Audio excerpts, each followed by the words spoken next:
प्रभो ओम नमः शिवाय धवलेश्वराय वालालिंग महाप्रभो मृत्युंजय ठाकुरे धवलेश्वराय वालालिंगाय नमो नमः।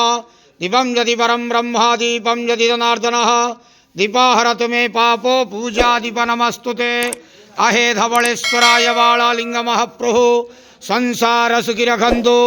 आज पवित्र माघ सप्तमी शुभ रविवार रे समस्त श्रद्धालु भक्त मानक आश्रीपद करंतु, मनस्कामना पूर्ण करंतु, कर्मक्षेत्र उन्नति करंतु, ग्रहरिष्ट खंडन करंतु, जगतर मंगल करंतु, विश्वर कल्याण करंतु, आपणकर नाम विख्यात करंतु, सेवकर डाक श्रवण करंतु, समस्त गुआवसा भक्त मानकर मनस्कामना पूर्ण करंतु।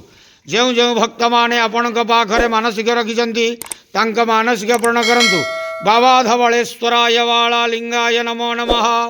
संसार सुखी रखंतु आनंदे गवार हरि बोलो। आज पवित्र माघ सप्तमी शुभ रविवार रे समस्त श्रद्धालु भक्त मानक श्रीपद करंतु आनंदे गवार हरि बोलो। बाबा धवलेश्वराय वालालिंगाय नमो नमः।